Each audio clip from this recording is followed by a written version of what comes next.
70 ans. 70 ans à porter le poids des faux sourires, des attentes voilées et des mains tendues. Elle, âge, pèse sur mes os, mais pas autant que le fardeau de décennies passées à soutenir une farce appelée famille. Ce jeudi après-midi, le ciel de São Paulo était d'un bleu rare, comme si la nature voulait témoigner de ce qui allait se passer. Tout en rangeant les tasses en porcelaine chinoise héritée de ma mère, ironie des ironies, je regardais par la fenêtre les voitures de luxe se garer l'une après l'autre dans l'allée. Une Mercedes noire, Ricardo, toujours en train de frimer, une BMW blanche, Cecilia et ce mari qui ne me regarde jamais dans les yeux, une Audi rouge, Julia, toujours en train d'attirer l'attention. Mes 3 enfants, leurs conjoints réticents, mes 5 petits-enfants qui s'ennuient. Tous ponctuellement présents pour le thé spécial que j'ai annoncé la semaine dernière. L'horloge du salon, cadeau d'Eduardo pour notre 30e anniversaire de mariage, sonnait exactement 15 heures. La ponctualité n'a jamais été une caractéristique de ma famille, sauf quand l'argent était en jeu. J'ai dû retenir un sourire amer en les regardant sortir de leur voiture, mettre des vêtements de luxe et répéter leur sourire, comme ils sont prévisibles. Il suffisait de dire que j'avais quelque chose d'important à communiquer pour qu'ils apparaissent comme des fourmis attirées par le sucre renversé. Au cours des 5 dernières années, depuis la mort d'Eduardo après 52 ans de mariage, j'ai à peine réussi à réunir la moitié d'entre eux pour un déjeuner dominical. Les appels pour mon anniversaire étaient rares et précipités. Les visites, lorsqu'elles avaient lieu, duraient exactement le temps d'une tasse de café et se terminaient invariablement par une demande financière déguisée en inquiétude. Mais aujourd'hui, bien sûr, tout le monde a trouvé du temps dans son emploi du temps chargé. J'ai touché le collier de perles que j'avais autour du cou, un cadeau d'Eduardo pour notre premier anniversaire de mariage, lorsque nous avions à peine de quoi manger. Nous étions jeunes, amoureux et pauvres. Il avait économisé pendant des mois pour m'offrir ces fausses perles qui, à l'époque, semblaient plus précieuses que n'importe quel vrai bijou. Des années plus tard, lorsque nous avons enfin prospéré, il a insisté pour les remplacer par de vraies perles. J'ai refusé. Certaines choses ne peuvent pas être remplacées par des versions plus chères. C'est une chose que mes enfants n'ont jamais comprise. On sonne à la porte. Zulmira, qui travaille avec moi depuis près de 40 ans, plus amie qu'employée, m'a jeté un regard complice avant de répondre. Elle savait ce qui se préparait. Elle était la seule personne à qui je confiais mes projets. « Grand-mère, quelle belle robe !» s'exclame Mariana, l'aînée de mes petites filles, 22 ans, en entrant la première par une accolade calculée et en m'embrassant sur la joue avec cette délicatesse artificielle qui me donne la chair de poule. Ses yeux, si semblables à ceux de son père, parcouraient rapidement la pièce, évaluant, calculant. Ils s'arrêtèrent un instant sur le tableau de Portinari accroché au mur, celui dont Ricardo disait toujours qu'il serait parfait dans son bureau. « Merci, ma chère. C'est l'un des tableaux préférés de ton grand-père, » ai-je répondu, sachant qu'elle ne pouvait même pas se souvenir de son visage sans regarder des photos. Eduardo est mort quand elle avait 17 ans, mais au cours des 2 dernières années de sa vie, Mariana lui a rendu visite exactement 3 fois, toujours pour lui demander de l'argent pour un voyage ou un cours à l'étranger. L'un après l'autre, ils sont arrivés avec leurs cadeaux inutiles. Des chocolats qu'ils savent que je ne peux pas manger à cause de mon diabète, des fleurs qui me causent des allergies, des étreintes inconfortables, comme si J était faite de cristal fragile, et ce regard, ils avaient tout le même regard. Celui qui disait « Combien de temps dois-je encore faire semblant avant de savoir combien je vais gagner ?» Le salon, grand et aéré, avec ses canapés victoriens et ses tapis persans, paraissait petit avec tant de faux personnages qui prenèrent de la place. Je regardais Ricardo, mon aîné, 50 ans, avocat prospère, divorcé 3 fois, père absent de 2 enfants, se déplacer dans la pièce comme si elle lui appartenait déjà. Cecilia, 47 ans, toujours dans l'ombre de son homme d'affaires de mari, examinait discrètement les objets en argent exposés dans le cabinet de cristal, estimant probablement leur valeur. Julia, ma cadette de 43 ans, elle éternelle irresponsable, buvait du champagne avant que tout le monde se soit assis, riant trop fort à des blagues que personne ne faisait. J'ai servi le thé Earl Grey qu'Eduardo et moi avions découvert lors de notre seul voyage en Angleterre, un plaisir que je réserve aux grandes occasions. J'ai distribué les friandises que j'avais passé la matinée à préparer, les casadinhos que Ricardo adorait quand il était petit, les quindins qui faisaient les délices de Cecilia, les bonbons cadeaux que Julia volait toujours dans la cuisine. Je voulais voir si quelqu'un remarquerait ce petit détail, ce dernier acte d'amour maternel. Personne ne l'a remarqué. J'ai entendu parler des voyages à Paris, des emplois importants, des résultats scolaires des petits-enfants. Ricardo a parlé pendant 20 minutes de sa nouvelle affaire à la Cour suprême. Cecilia a détaillé les rénovations de sa maison sur la plage de Guarujá. Julia a montré des photos de son récent voyage à Bali. Personne n'a posé de questions sur moi. Sur la façon dont je passe mes journées dans cette maison trop grande pour une femme seule. Sur mes nouveaux amis du centre communautaire pour personnes âgées que j'ai commencé à fréquenter. Des livres de philosophie que j'ai enfin le temps de lire. Du cours de peinture que j'ai commencé à l'âge de 69 ans. Lorsque les tasses furent vides et que l'anxiété fut palpable dans l'air, j'entendais presque ces pensées impatientes. « Allons-y, j'ai un rendez-vous plus tard. » Je me suis levé lentement, sentant le poids des années sur mon dos. Le silence s'est abattu sur la pièce comme un lourd rideau. J'ai vu mon fils aîné, Ricardo, ajuster sa posture, ce mouvement qu'il faisait toujours au tribunal avant un argument décisif. Cecilia, ma fille du milieu, tenait la main de son mari, ses doigts serrant la sienne assez fort pour laisser une marque. Julia, la plus jeune, souriait ouvertement, penchée en avant, la plus transparente dans sa cupidité. Pour la première fois depuis leur arrivée, mes petits-enfants ont cessé de tripoter leur téléphone portable. Pedro, le fils de Cecilia, âgé de 25 ans, étudiant en médecine depuis toujours aux frais de sa grand-mère, m'a regardé avec un mélange d'ennui et d'attente. Mariana lissait ses cheveux, un geste nerveux qu'elle avait hérité de son père. Les trois autres, 2 adolescentes et un garçon de 10 ans que je connaissais à peine, avaient l'air de s'ennuyer, probablement impatients de retourner à leurs jeux électroniques et à leurs réseaux sociaux. « Merci à tous d'être venus », ai-je commencé, sentant une surprenante sérénité parcourir mon corps. Des années d'anxiété, de doute, de nuits blanches à remettre en question ma décision, et maintenant, rien. Juste de la clarté. Je sais que vous êtes curieux de connaître la raison de cette réunion. Sourire nerveux et hochement de tête. Le mari de Cecilia. Comment s'appelle-t-il déjà? Alberto? Roberto? C'est fou comme, après 15 ans, je ne m'en souviens toujours pas. Il sort un petit carnet de sa poche, prêt à noter des chiffres et des divisions. Je me fais vieux, continuai-je, remarquant que cette simple constatation faisait briller les yeux de Ricardo d'une impatience presque indécente. 70 ans, ce n'est pas rien. Et le moment est venu de parler de l'avenir, de ce qu'il adviendra de tout ce que j'ai construit avec ton grand-père. Je pouvais presque entendre les calculs mentaux de chacun d'entre eux. Le manoir de Morumbi, évalué à quelques millions, la propriété d'Atibaia, qu'Eduardo a acheté pour une bouchée de pain dans les années 70 et qui vaut aujourd'hui une fortune, l'appartement sur la plage, les placements financiers qu'Eduardo, toujours prudent, a diversifiés au fil des ans, les bijoux de famille, dont le collier d'émeraude qui appartenait à ma grand-mère, les œuvres d'art soigneusement collectionnées au fil des décennies. J'ai bu une gorgée d'eau, m'accordant un dernier moment de contemplation. J'ai pensé à Eduardo, à la façon dont il secouait la tête avec cette expression de compréhension que seules 50 années de vie commune permettent de reconnaître. J'ai pensé aux sacrifices que nous avons faits, aux nuits blanches passées à s'inquiéter des factures, à la joie sincère que nous avons ressentie lorsque nous avons pu donner à nos enfants ce que nous n'avions jamais eu. J'ai pensé à la façon dont cette joie s'est lentement transformée en attente, puis en obligation et enfin en exploitation. J'ai pris une grande inspiration et je les ai regardés dans les yeux, l'un après l'autre, m'attardant un peu plus sur celui de Julia, si semblable au mien, avant de prononcer les mots que je répétais depuis des mois. « Aucun d'entre vous n'héritera de quoi que ce soit. » Un silence stupéfait s'est emparé de la pièce pendant 2, voire 3 secondes. C était comme si le temps S était figé en une image grotesque. Bouche entr'ouverte, sourcils levés, yeux fixés sur moi comme si je venais d'annoncer que la terre était plate.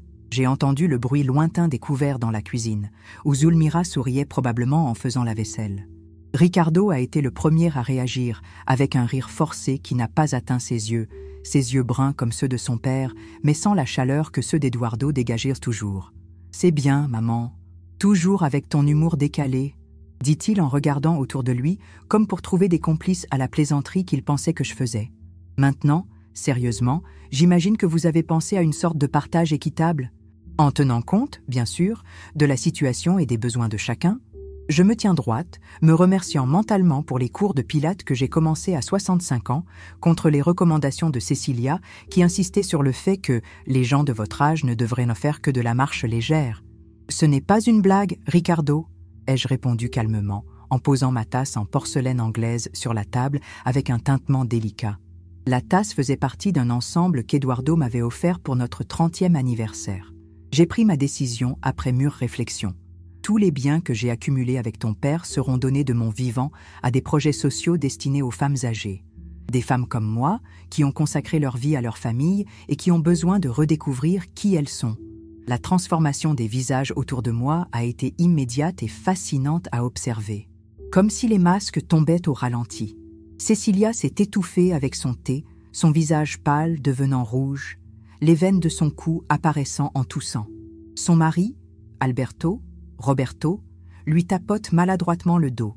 Son propre visage est un mélange de choc et de calcul, probablement déjà en train de penser à la somme d'argent qu'il vient de perdre. Julia laissa tomber l'assiette en porcelaine qu'elle tenait. Elle se brisa sur le sol en marbre, les morceaux éparpillant comme la farce familiale qui venait d'être détruite.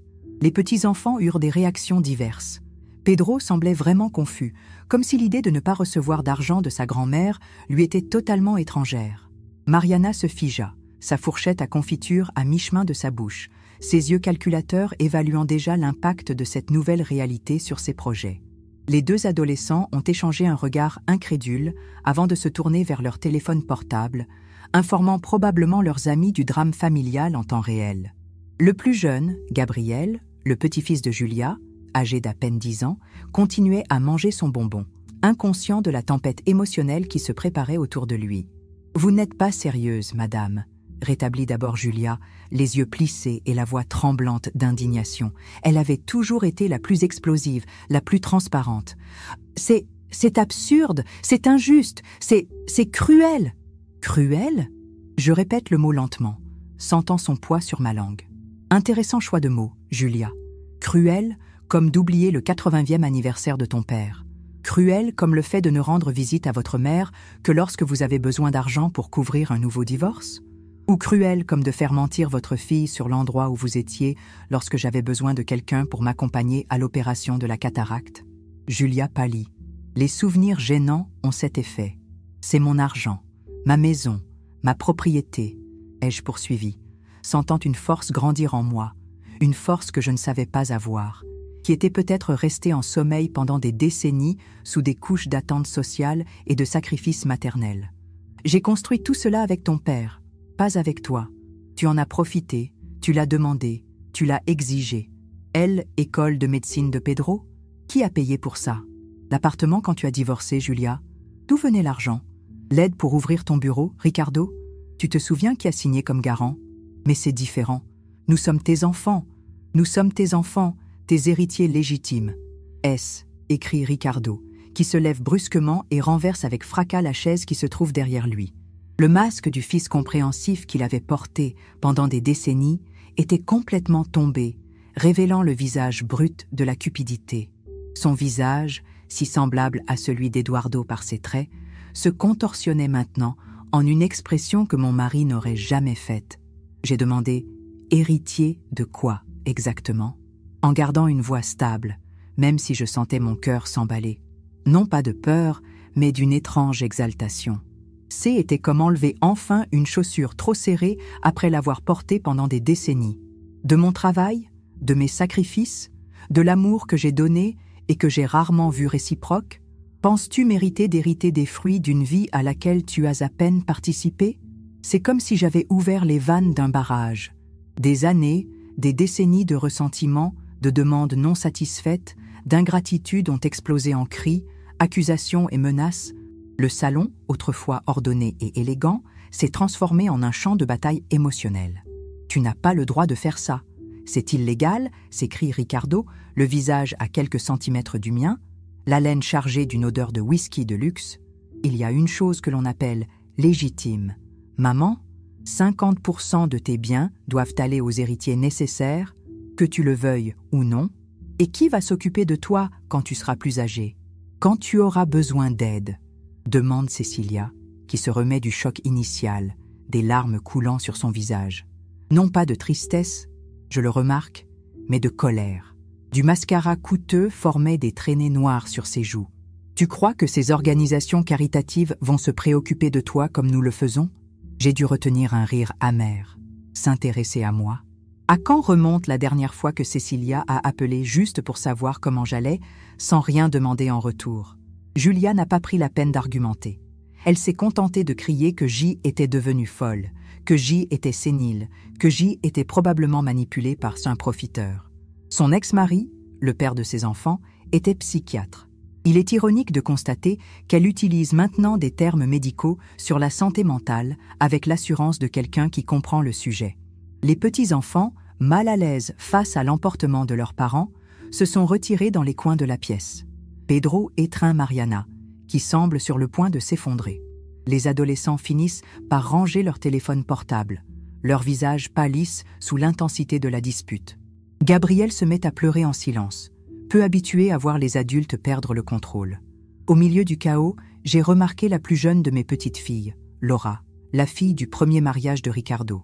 Âgée de 15 ans, avec des cheveux noirs et des traits délicats qui ressemblaient plus à sa mère qu'à son père, elle était toujours silencieuse, toujours en train d'observer. Elle était partiellement cachée derrière une colonne art déco qu'Eduardo affectionnait. Son téléphone portable levé discrètement, la lumière rouge d'enregistrement clignotant comme un petit phare dans la tempête. Nos regards se sont croisés un instant à travers le pandémonium, et je n'ai pas vu en elle la fureur des autres. J'ai vu de la curiosité, de l'intérêt, peut-être même une lueur de compréhension.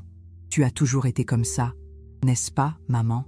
Froide, calculatrice, accuse Ricardo en frappant la table du poing, faisant sauter les tasses. Papa a toujours été le cœur de la famille. Il ne nous ferait jamais ça. Cela m'a fait l'effet d'une gifle.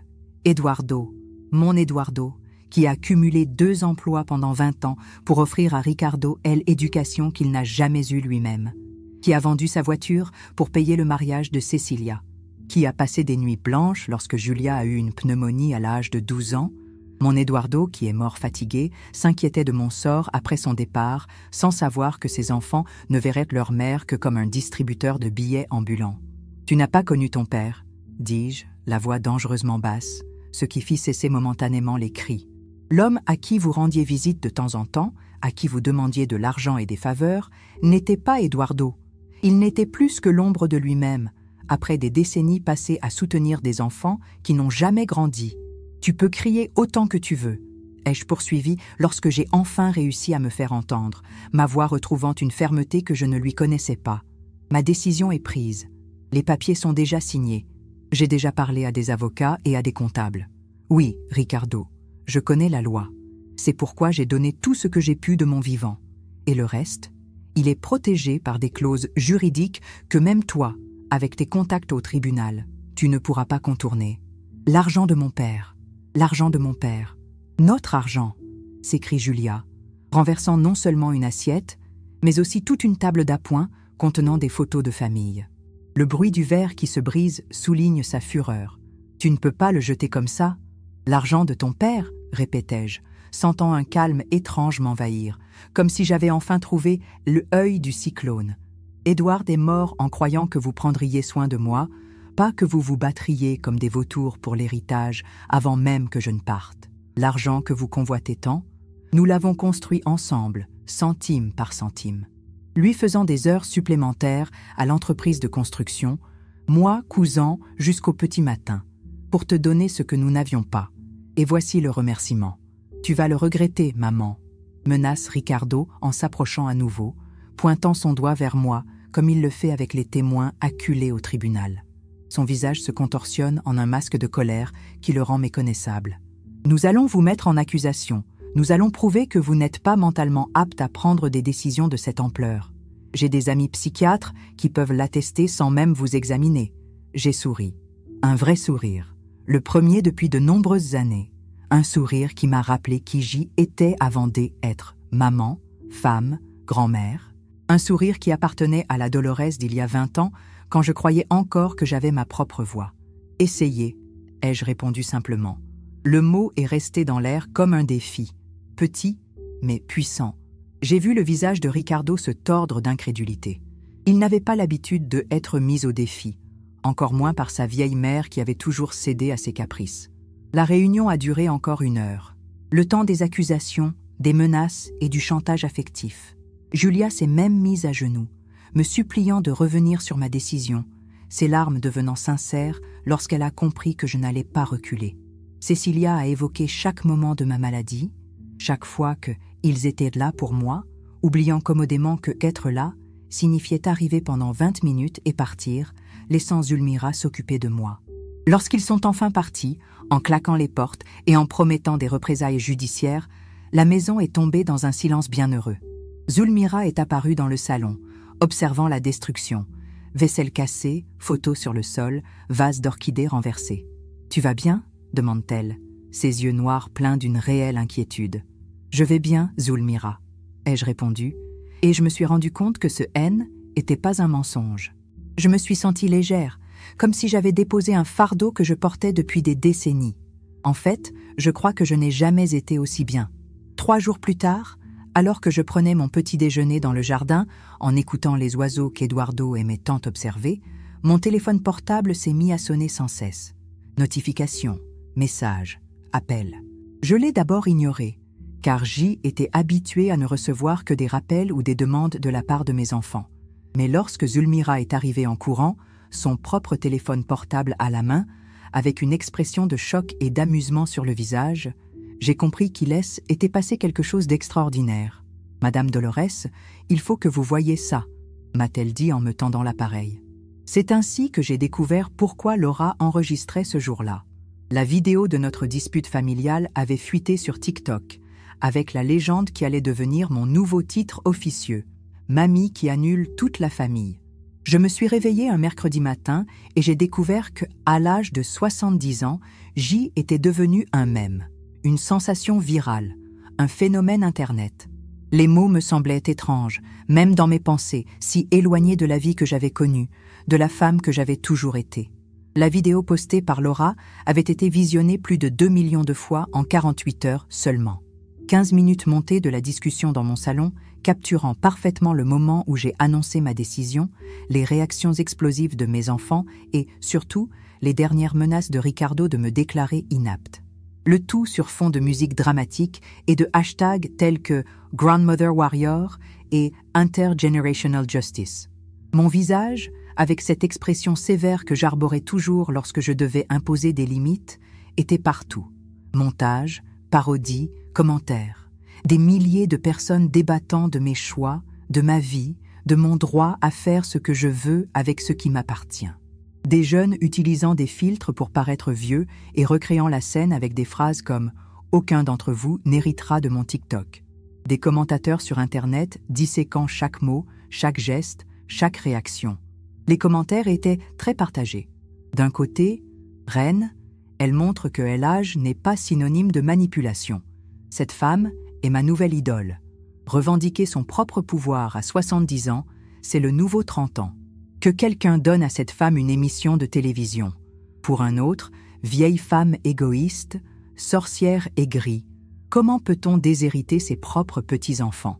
Les commentaires les plus cruels sont venus d'inconnus, de personnes qui ne m'ont jamais offert une tasse de café, qui n'ont jamais écouté mes histoires, qui n'ont jamais vu mes yeux se remplir de larmes lorsque mes enfants oubliaient mon anniversaire. Elle a l'obligation de le laisser à sa famille, c'est la loi naturelle. Ma tranquillité d'esprit a été envahie de toutes les manières possibles. Mon téléphone fixe sonnait sans cesse, au point que je l'ai débranché. Mon téléphone portable, qui ne recevait que de rares messages de mes enfants demandant des faveurs, vibrait désormais constamment de notifications provenant de numéros inconnus. Des journalistes ont trouvé mon courrier électronique personnel et ma boîte de réception débordait. La sonnette de la porte d'entrée a commencé à retentir à une fréquence alarmante. Des journalistes, des producteurs des émissions télévisées, des curieux qui avaient redécouvert mon adresse d'une manière ou d'une autre, certains apportaient des fleurs, des cadeaux, voire des offres d'argent pour des interviews exclusives. D'autres étaient plus agressifs, presque envahissants, essayant de photographier à travers les fenêtres, criant des questions par l'interphone. Zulmira, ma bonne depuis des décennies, les tenait à distance avec une loyauté et une férocité dont mes propres enfants n'ont jamais fait preuve. À 65 ans, elle se tenait à la porte comme une sentinelle, faisant fuir les journalistes avec son balai lorsque était nécessaire. « Madame Dolores, le type de la télévision est encore à la porte », m'a-t-elle dit un après-midi particulièrement tumultueux, son visage habituellement serein, visiblement irrité, les mains fermement posées sur les hanches. « Il a dit qu'il allait rester là jusqu'à ce que vous fassiez une déclaration. Il dit qu'il vient de Fantastico. »« Mais qu'il attende alors ?» ai-je répondu, essayant de garder mon calme tout en feuilletant un livre de Virginia Woolf sans vraiment pouvoir me concentrer. Les mots dansaient devant mes yeux, tandis que les pensées tourbillonnaient dans mon esprit. J'ai 70 ans, j'ai plus de patience que lui. Mais la vérité était que la situation commençait à m'étouffer. Moi qui avais toujours chéri ma vie privée, qui trouvais du réconfort dans le silence de ma maison et le rythme tranquille de mes journées, je me retrouvais maintenant au centre d'une tempête médiatique que je n'avais ni demandée ni attendue. J'ai reçu un appel téléphonique de Ricardo, le premier depuis des semaines, qui n'était pas destiné à demander de l'argent ou des faveurs. « Maman, tu te rends compte de ce qui se passe ?» me demande-t-il, sa voix oscillant entre la colère et l'inquiétude calculée. « Tu es devenu un spectacle public. Cela prouve ce que nous disons à propos de tes capacités mentales. Comment va Laura ?» l'interrompis-je, ignorant ses accusations. J'imagine que tu as mal pris le fait d'apprendre qu'elle avait enregistré la vidéo. Le silence à l'autre bout du fil m'a tout dit. Ricardo a toujours eu un tempérament explosif, surtout avec ses enfants. Laura est chez sa mère, finit-il par répondre, la voix tendue. Et c'est notre affaire, l'affaire de la famille. Ne change pas de sujet, il faut mettre fin à ce cirque. Je vais organiser une conférence de presse où tu pourras te rétracter, dire que était un malentendu, que tu testais notre réaction. J'ai raccroché le téléphone au milieu de son discours, une chose que je n'aurais jamais faite auparavant. Le vieil Eduardo avait l'habitude de dire que J était diplomate, même avec les vendeurs pressants. Mais la Dolores d'avant est morte avec lui. La femme qui était née maintenant n'avait plus la patience de jouer. Quelques minutes plus tard, j'ai reçu un SMS de Cecilia. « Maman, je suis dévastée par tout cela. Les gens au travail demandent, les amis des garçons ont vu la vidéo, nous sommes publiquement humiliés. S'il vous plaît, pensez à la famille. La famille. » Le mot qu'ils ont toujours utilisé pour me manipuler, pour me faire culpabiliser lorsque je donnais la priorité à autre chose qu'à eux. Le mot qu'Eduardo et moi avons pris si au sérieux, sacrifiant des rêves, des projets, notre propre bonheur parfois, tandis que nos enfants le traitaient comme une carte de crédit sans limite. Julia est la seule à ne pas avoir pris contact avec nous. J'ai appris plus tard qu'elle donnait des interviews à la presse à scandale, se présentant comme la victime d'une mère perturbée et instable. « Cela a toujours été comme ça », disait-elle à qui voulait l'entendre. Toujours imprévisible, toujours en train de faire tout ce qu'il faut pour attirer l'attention. L'âge n'a fait qu'empirer les choses. Cependant, au fil des jours, l'intensité de la situation a commencé à me peser.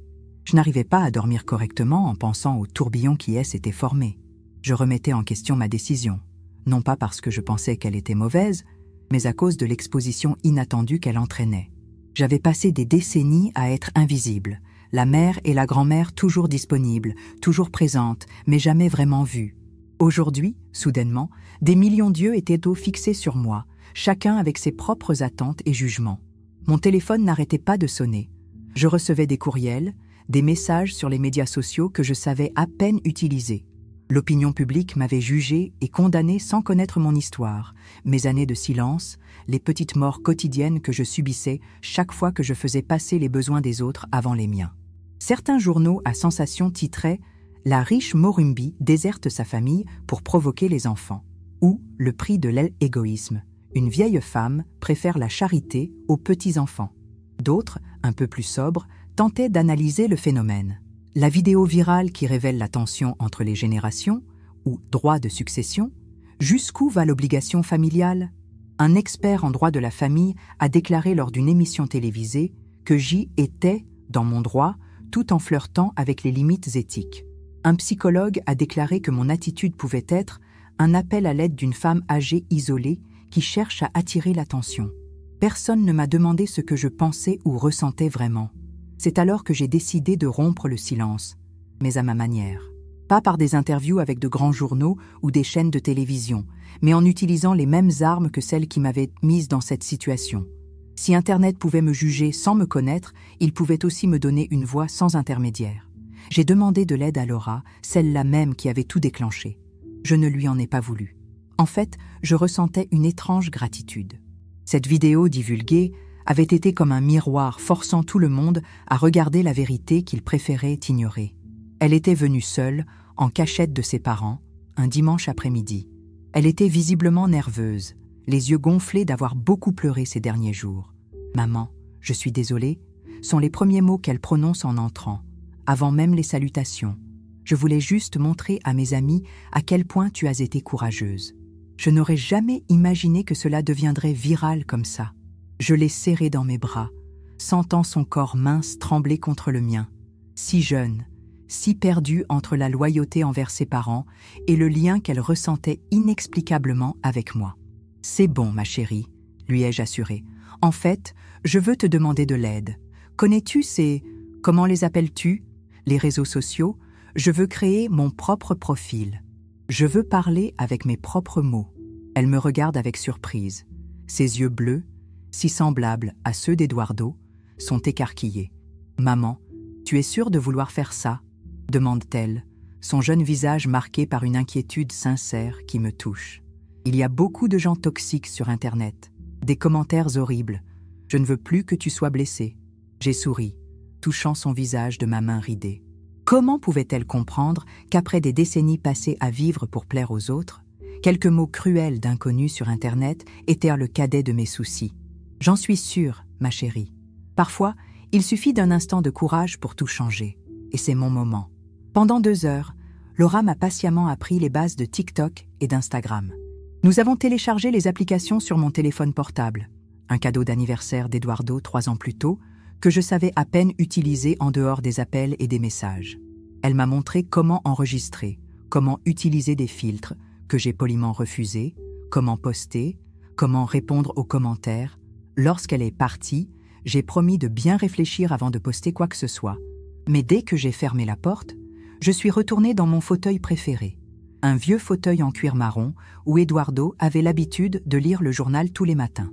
J'ai arrangé mes cheveux, argentés et courts, comme je le faisais toujours. Je n'ai pas pris la peine de me maquiller ou de m'éclairer.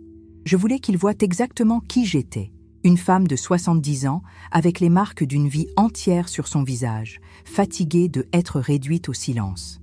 Nous avons tourné une simple vidéo.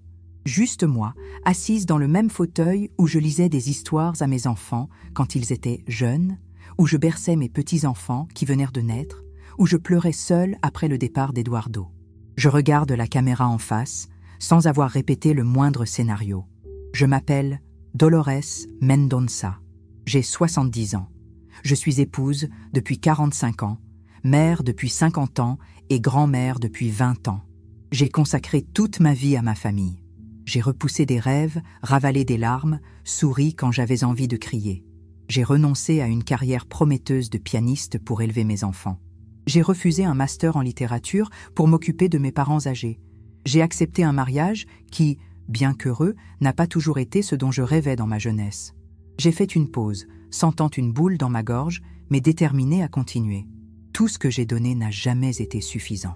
Chaque sacrifice était considéré comme une obligation. Chaque acte d'amour s'est transformé en une attente. Tant que mon mari était en vie, nous étions 2 à porter ce fardeau. Sans lui, j'ai réalisé le poids que j'avais mis sur mes propres épaules. Aujourd'hui, je choisis de donner à ceux qui en ont vraiment besoin et qui l'apprécient. Des femmes comme moi, qui ont consacré leur vie aux autres et qui ont maintenant besoin de redécouvrir qui elles sont. C'est mon choix, mon argent, ma décision.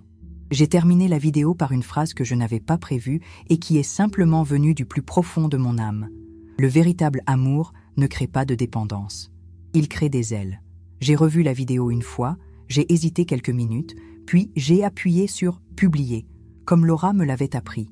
J'ai ensuite éteint mon téléphone portable et je me suis endormie, émotionnellement épuisée, mais avec un sentiment de paix que je n'avais pas ressenti depuis des années. Le lendemain matin, les mains tremblantes, je l'ai allumé. Les notifications ont envahi l'écran comme une avalanche. La vidéo avait atteint 100 000 vues en une nuit. Des commentaires par milliers.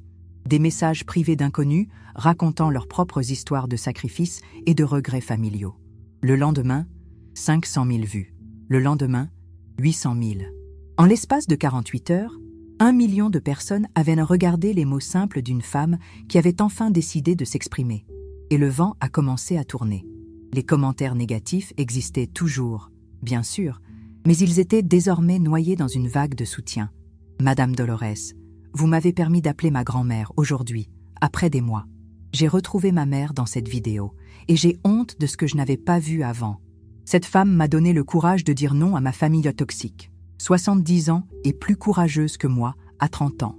Des journalistes plus sérieux ont commencé à adopter une approche différente de l'affaire.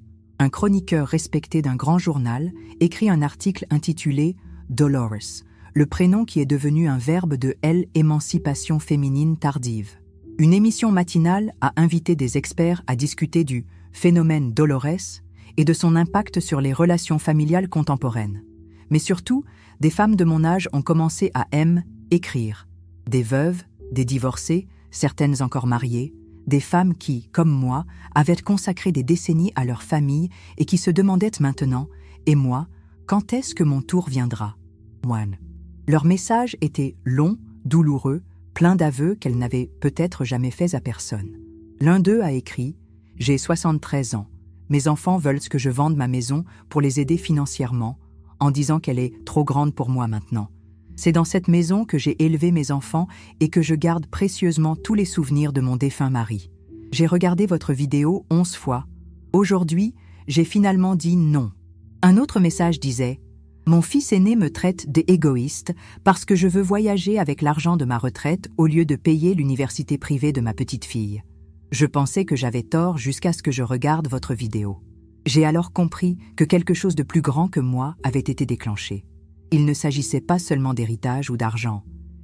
Était une question de dignité, du droit des femmes âgées à être plus que des grands-mères, des mères ou des veuves, le droit d'être des personnes à part entière avec des désirs, des besoins et, surtout, des choix.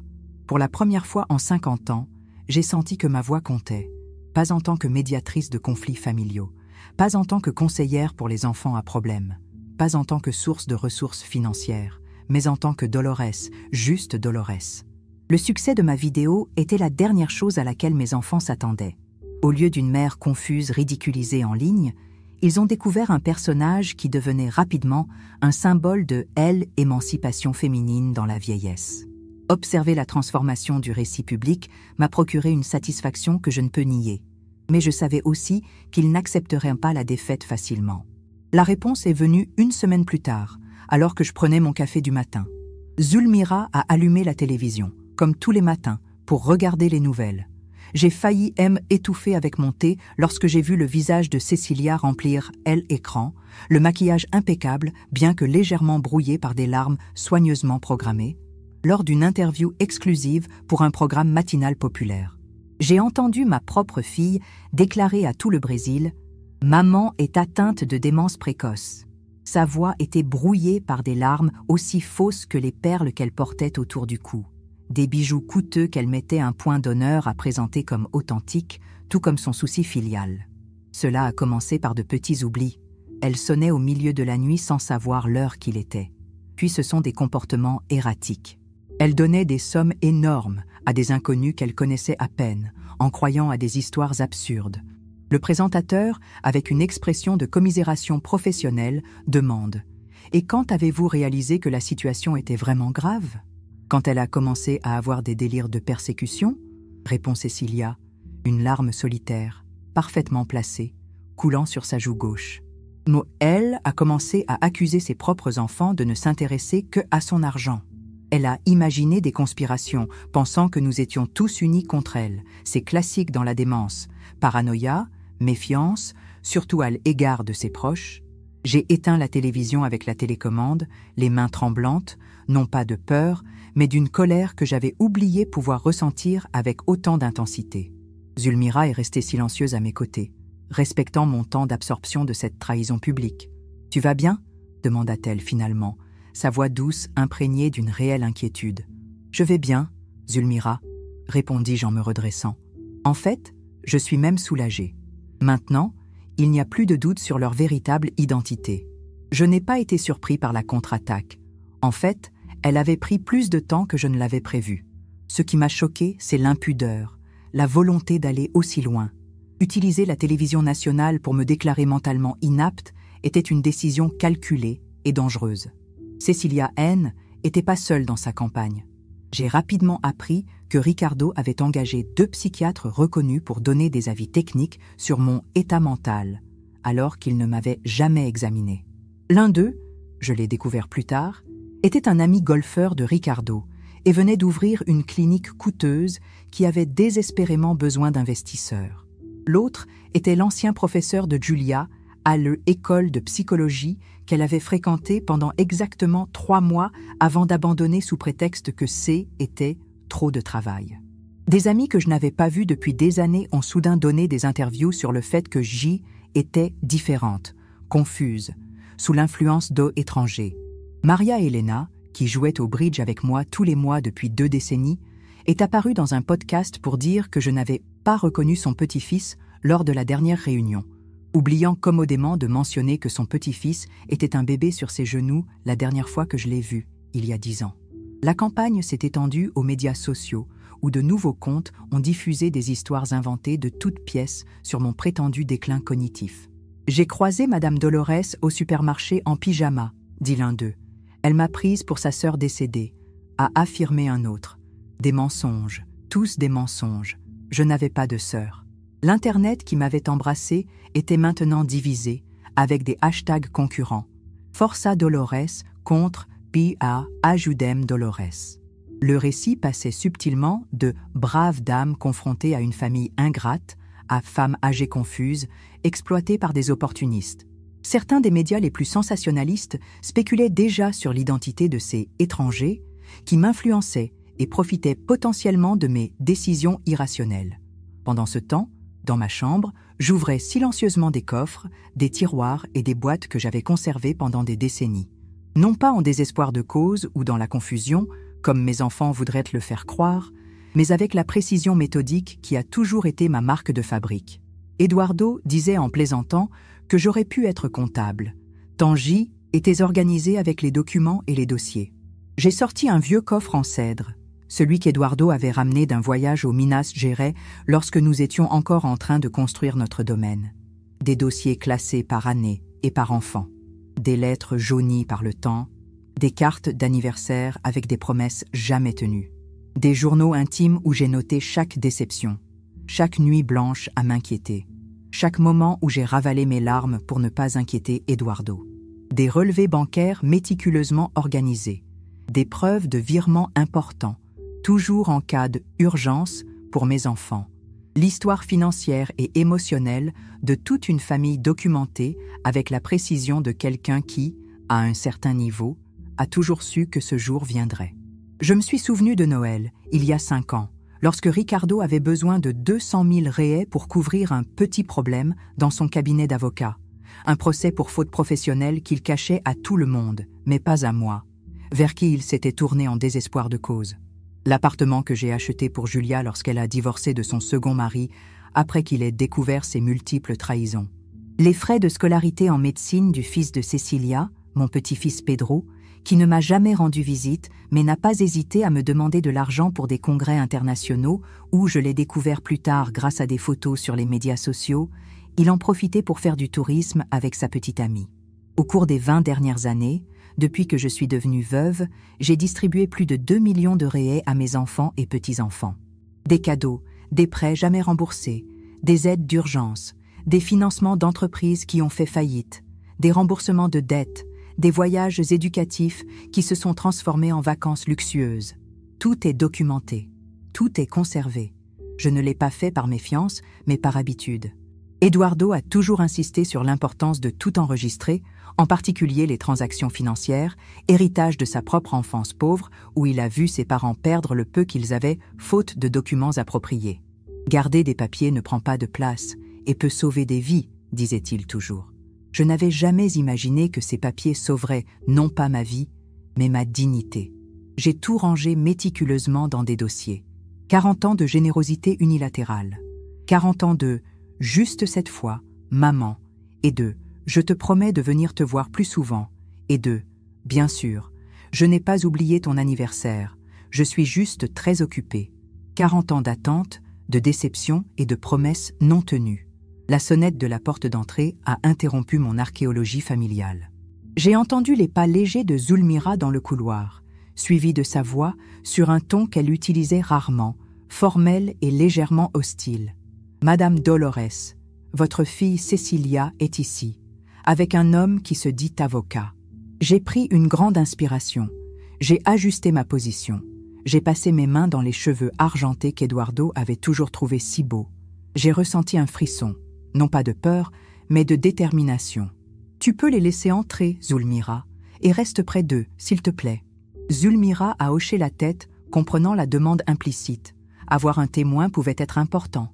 Cecilia entra la première, comme elle le faisait toujours.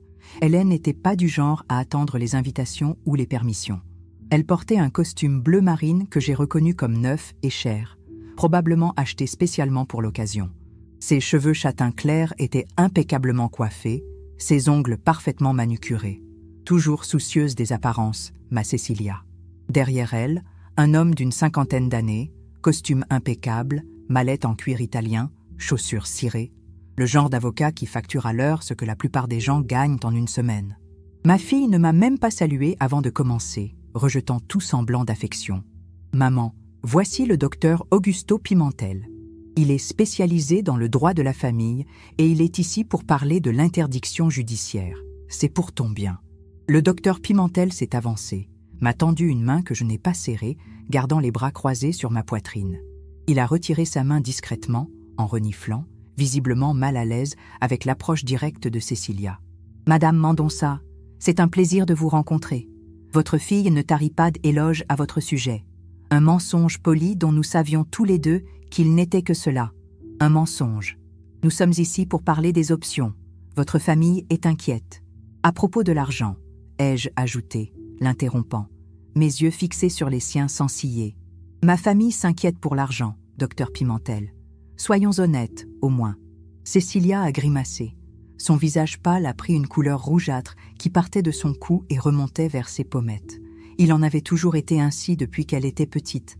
Sa peau la trahissait lorsqu'elle mentait. « Comment peux-tu dire une chose pareille ?» explosa-t-elle, sa voix montant de 2 octaves, comme elle le faisait toujours lorsqu'elle se sentait acculée. « Après tout ce que nous avons fait pour toi, les visites, les soins, l'inquiétude permanente, c'est alors que je me suis lentement levée, ressentant une énergie que je n'avais pas connue depuis des années, et que je me suis dirigée vers la bibliothèque du salon. J'y ai pris une grande enveloppe jaune qui pesait des dizaines d'années. Il y avait une enveloppe similaire pour chaque fils, mais celle-ci portait au recto le nom de Cecilia écrit de ma main soignée. J'ai ouvert l'enveloppe avec un calme qui contrastait avec l'agitation intérieure que je ressentais, et j'ai demandé « Veux-tu parler de justice, Cecilia ?» Alors parlons des reçus des 3 fois où j'ai remboursé tes dettes de carte de crédit au cours des 5 dernières années, ou de l'appartement sur la plage de Guarujá qui est à ton nom, mais que j'ai payé en totalité en guise de cadeau d'anniversaire de mariage. Ou les 27 fois, oui, j'ai compté, où tu as promis de m'emmener chez le médecin pour des examens au cours des 2 dernières années, et où tu as annulé à la dernière minute. J'ai sorti de l'enveloppe un petit carnet où j'avais noté tous les rendez-vous pris et annulés. J'ai passé mes doigts sur les pages, permettant au docteur Pimentel de voir les dates soigneusement notées, les notes précises. L'avocat a regardé Cecilia, visiblement surpris, un sourcil légèrement haussé. Il voit son jugement professionnel se recalibrer en temps réel.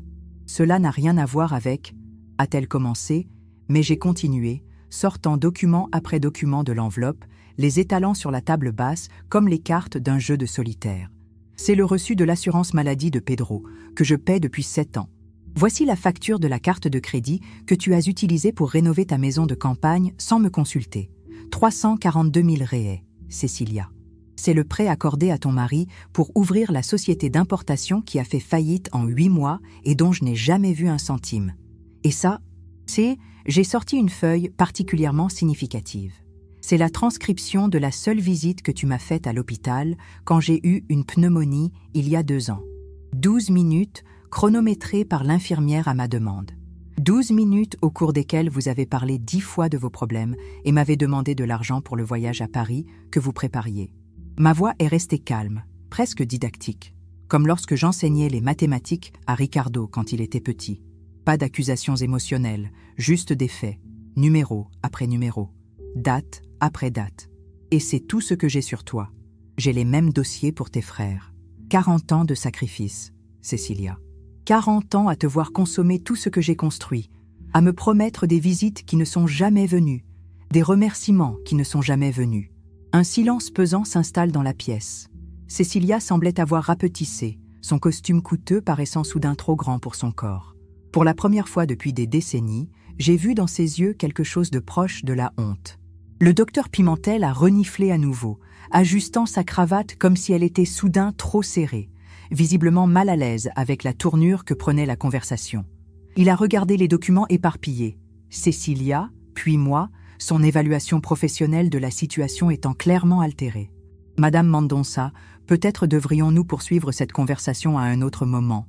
a-t-il suggéré, ramassant déjà sa mallette, visiblement désireux de échapper à ce qu'il réalisait maintenant être un champ de mine familier. « Il n'y aura pas d'autre moment, docteur, » répondis-je fermement, en gardant mon regard fixé sur le sien. « Et je suggère qu'avant de déposer une demande d'interdiction, vous considériez 2 faits importants. Premièrement, j'ai toutes mes facultés mentales intactes. Comme mon médecin depuis 20 ans, le docteur Paulo Mendes, vous le connaissez peut-être, c'est un expert judiciaire, peut l'attester. Et deuxièmement, que j'ai documenté toutes les manipulations, toutes les pressions financières et toutes les promesses non tenues que j'ai subies de la part de mes enfants inquiets. J'ai fait une pause, laissant mes paroles être complètement absorbées. Si cette famille insiste pour me traîner devant le tribunal, docteur Pimentel, ce ne sont pas seulement mes capacités mentales qui seront jugées, mais leur caractère. Et j'ai 40 ans de preuves que je préférerais ne pas rendre publiques. Mais je le ferai si nécessaire. Cécilia ouvre la bouche pour répliquer, mais l'avocat pose une main sur son bras, un geste subtil mais définitif. Il savait reconnaître une bataille perdue d'avance.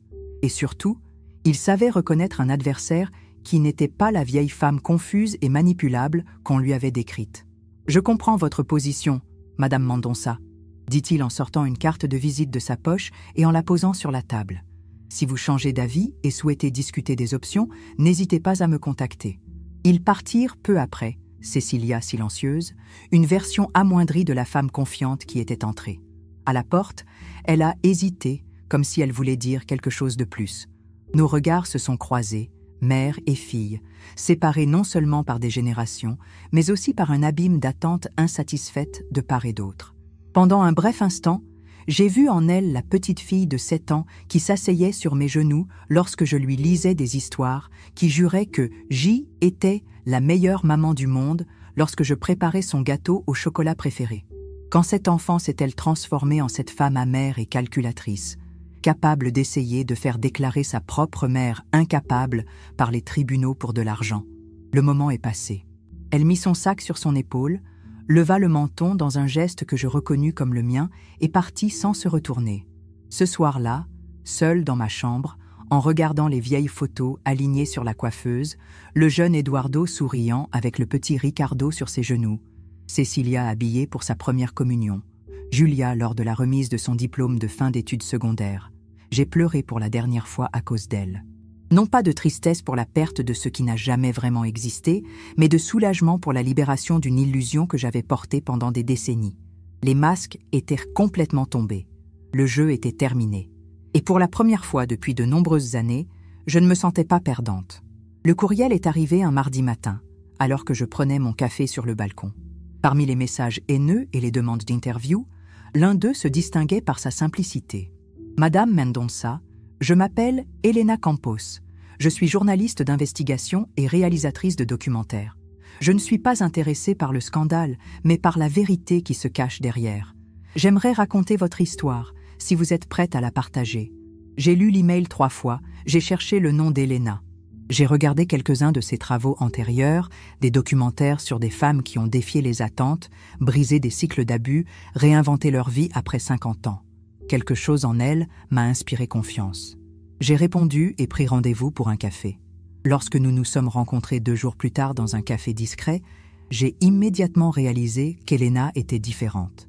Il n'y avait pas de magnétophone jeté devant moi, pas de questions sensationnelles, juste une femme de âge moyen, avec des yeux attentifs et un bloc-notes, qui a commencé par une question simple. « Comment vous sentez-vous par rapport à tout cela ?» Personne ne m'avait encore posé cette question. Ni mes enfants, ni les journalistes, ni les milliers d'inconnus qui commentent en ligne. Ce que je ressens.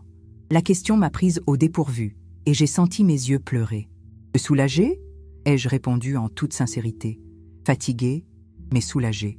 Nous avons parlé pendant des heures, de mon enfance à la campagne, de mon mariage avec Eduardo, des premières années difficiles au cours desquelles nous avons construit notre propriété à partir de rien, de la façon dont j'ai élevé mes enfants, en pensant toujours à leur avenir, en épargnant, en investissant, en planifiant. Comment, après la mort d'Eduardo, je suis lentement devenu un simple guichet automatique pour ma famille. « Je veux raconter votre histoire dans un documentaire », a déclaré Elena lorsque nous avons terminé notre 3e café. La vraie histoire, pas le mème, pas le scandale, la femme derrière la décision. « J'accepte », ai-je répondu sans hésiter. Mais j'ai une condition, aucun membre de ma famille ne sera interviewé. Elena hausse les sourcils de surprise. Elena a haussé les sourcils, surprise. Cela pourrait sembler partial. Ils ont déjà eu des décennies pour s'exprimer, ai-je expliqué. Ce sera mon moment de parler, seulement le mien. Au cours des semaines suivantes, j'ai ouvert ma maison, mes albums de photos, mes journaux intimes et mes souvenirs aux caméras d'Elena. J'ai parlé des sacrifices silencieux consentis par les femmes de ma génération. J'ai parlé de la façon dont j'ai été élevée pour servir, pour s'aider, pour placer la famille au-dessus de tout, y compris de moi-même. La décision de tout donner n'a pas été prise du jour au lendemain, ai-je expliqué à la caméra. C'est le résultat d'années d'observation du cycle de dépendance et d'ingratitude que j'ai moi-même contribué à créer. Lorsque j'ai réalisé que mes enfants apprenaient à mes petits-enfants à me considérer comme une banque et non comme une personne, j'ai su que je devais briser ce cycle. La bande-annonce du documentaire est sortie 3 mois plus tard. 30 secondes qui capturaient l'essence de mon parcours et se terminaient par une phrase que j'avais prononcée lors de l'une des interviews. « Je suis la femme qui a brisé le cycle ». En 24 heures, 2 millions de vues. En 48 heures, 5 millions. Les commentaires ont inondé l'Internet. Cette fois, beaucoup me soutiennent. Dolores Mendonça est la grand-mère dont nous avons tous besoin, mais que peu de gens méritent. Les jours qui ont précédé la sortie du documentaire ont été un tourbillon. J'ai reçu une notification du tribunal. Mes enfants essayaient d'empêcher la diffusion du documentaire, en invoquant une atteinte à la vie privée et la diffamation. Elena m'a assuré que nous étions légalement protégés, que tout ce que j'avais partagé était ma propre expérience, mes propres souvenirs. Malgré cela, la bataille juridique a été féroce. Lors d'une audience préliminaire, j'ai dû écouter mon propre fils, Ricardo, me décrire comme une dame aigrie, manipulée par des opportunistes, incapable de discerner la réalité de la fantaisie. Le juge, un homme d'un âge proche du mien, m'a regardé d'un œil fatigué, restée silencieuse, laissant parler mon avocat. Ce n'est que lorsque Ricardo a terminé sa prestation que le juge s'est tourné vers moi. « Madame Mendonça, voulez-vous dire quelque chose ?» Je me suis levée lentement, sentant le poids de mes 70 ans et la force de mes convictions. « Votre honneur, je n'ai qu'une question à poser à mon fils. Quand m'as-tu rendu visite pour la dernière fois sans me demander d'argent ?» Le silence dans la salle est assourdissant. Ricardo pâlit, cherchant des mots qu'il ne trouve pas. Le juge refuse l'injonction. Le documentaire sera projeté.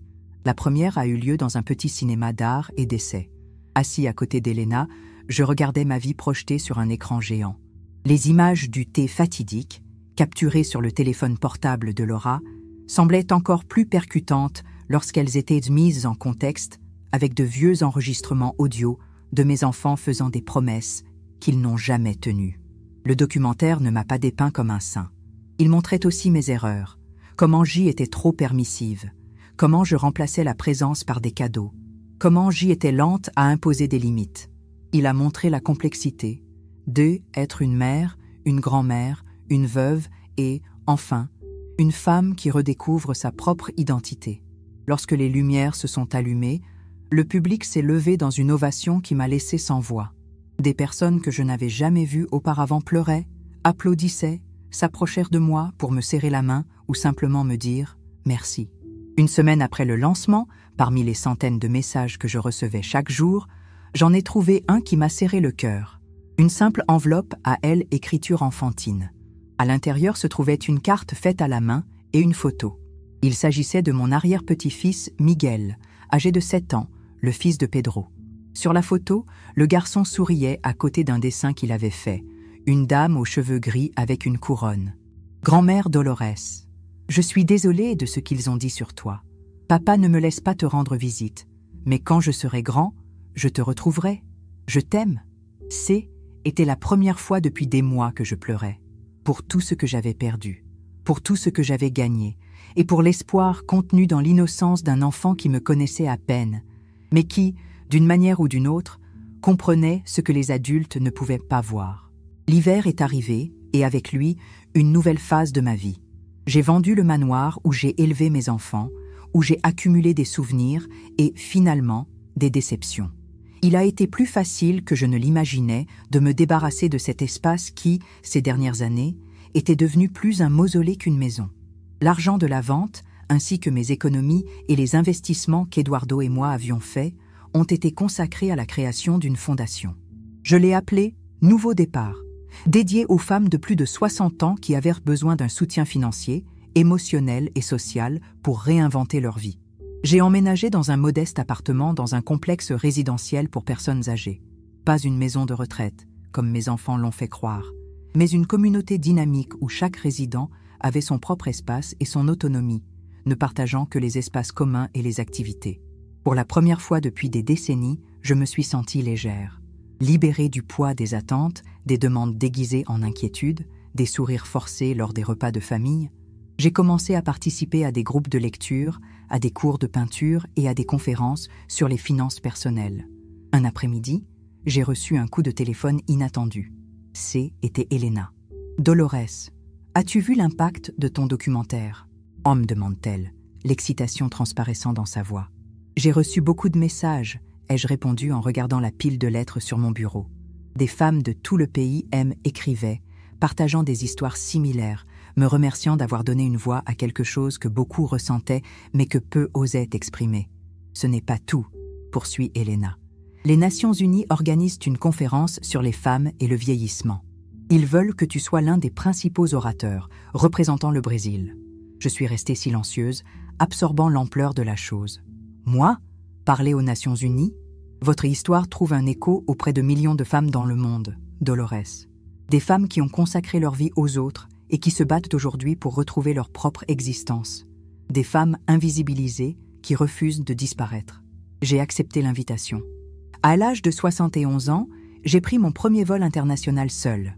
Devant un public de 2000 personnes, j'ai parlé de la rupture du cycle des attentes qui emprisonnent les femmes, du courage de dire non, du droit de choisir sa propre fin.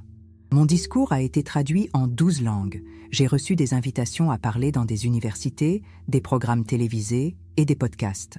La grand-mère qui a annulé sa famille est devenue la femme qui a inspiré une génération. Parmi les centaines d'événements et d'engagements, j'ai trouvé un nouveau but. Dans les conversations que j'ai organisées avec d'autres femmes âgées, j'ai entendu des histoires douloureusement similaires à la mienne. Des femmes qui avaient été des mères, des épouses et des filles exemplaires, faisant toujours passer les autres en premier, remettant toujours à plus tard leurs propres rêves, croyant toujours que leur valeur résidait dans leur sacrifice. Le véritable héritage que nous pouvons laisser, leur disais-je, n'est pas de l'argent ou des biens.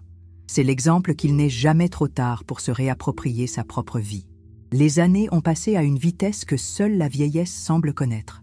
J'ai atteint 75 ans, puis 80 ans.